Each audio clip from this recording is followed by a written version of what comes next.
Angelica, na ikaw yata yung isang sa mga request niya na makasama niya sa Yes, ano. talaga. Kaya ako kinabahan. Kinabahan ako kasi hindi niya itutuloy yung teleserye kung hindi ako kasali. Sobrang kabahan. Pressure na ako dito sa teleserye. Ano ba, may mga workshop ka bang ginawa para mapaghandaan mo yung... Wala naman, pero pag kami na magkasama natin, Angelica, parang nag-workshop na rin ako. Kasi parang nag-acting na rin ako. Yes to the morning. Ganun yung ginagawa ko. Tapos, Melay, parang maraming nakakapansin, lalo ka rin sumesexy, nagiging blooming at gumaganda. Yung bang nagpapaganda? Wala nagpapaganda sa akin. Ako lang siguro nagpapaganda sa sarili ko. Si Dr. Vicky Bello, siya nagpapaganda. And nagilamos na ako. At saka siguro masaya ako sa buhay ko ngayon. Inspired ako sa pamilya ko at saka sa friends. Ay, kamusta na daw kayo ni Daniel Matsunaga? Over wala. Hindi, lagi daw kayo nagte-text or something, your friends.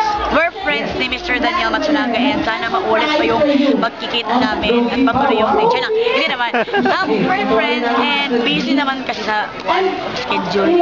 So wala bang pahapyaw o parang nagpaparamdam sa'yo na he likes wala you or naman. parang... Siguro meron namang parang nagpapakilig. Pero nagpapakilig lang, hindi lang nagpapa-inspired. So inaamin mo kinikilig ka kay Daniel Matsunaga? Oo naman, sino ba hindi kiligon doon? Kahit na siguro MMD, kiligin doon eh. Pero sino? Pero halimbawa manligaw si Daniel Matsunaga, may pag-asa ba? Sobrang pag-asa. Wala talaga siya matanongin kung may pag-asa. Sobrang pag-asa niya. Wala ba nanliligaw sa inyo? Wala, si Jason lang nililigaw siya sa akin. Ay hindi nga, nanliligaw ulit? Ay gusto niyang bumalik? O gusto niyang bumalik sa buhay ko. Ay, kamusta na kayo ngayon? We're very friend of overcoming the friend. Sobrang pagka-friend namin. Masaya naman ako dahil parang nag-reach naman niya sarili niya ulit sa akin. Eh may pag-asa ba kung babalik si Jason Oo sa'yo? naman, lahat naman may pag-asa. Siya, sobrang may pag-asa nga siya kasi nga, di ba, meron niya kaming nakaraan. Gaano kalaki yung pag-asa na maging uli kayo? Maging kayo ulit? Pag gagalingan niya, sa pagliligaw niya, hindi, malaki pag-asa niya. Pero kung hindi niya gagalingan, mawawalan siya ng pag-asa. Ano ba yung ano yung usually yung ginagawang pangsusuyo ni Jason sa'yo? Nagyayaya siya mag-date, nagbibigay siya ng mga something, tapos lagi siyang nagte-text. Yung parang dati pa rin yung ginagawa.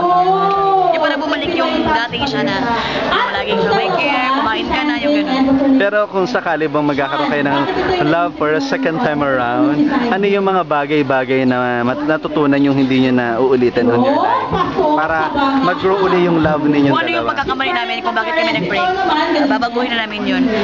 Kung magkabalikan man kami, babaguhin na namin yung nakaraan, kung bakit kami nag-break, para sa future, hindi na mangyari ulit. At sana naman, maging kami ulit. Hindi wala nang problema. Diretso na, di ba? Ano na yung mga nagbago sa'yo, Melay? I mean, on your life after paglabas sa BBB na ngayon, Sobrang dami nagbago. prinsesa ng masa ka na, parang ganyan. Sobrang dami nagbago sa buhay ko, financial, parang Love life. love life, sa sarili ko. Sobrang dami nagbago talaga sa real. Sobrang thankful ko sa PBB. Sobrang thankful po kay Direk. Sa lahat-lahat, Ma'am Charo, lahat. Ma'am Mariol, Mr. M, lahat, Ma'am Cory. Kung bakit na natin talaga kayo. Ano na yung mga na-invest mo on your life? Invest ko, marami naman din. Siyempre, mga sasakyan, may mga lupa, mga susunod na yung mga bahay kasi mahirap naman din. Marami ka din naman binubuhay. Kaya, yun, mga investment. Thank you, Mela.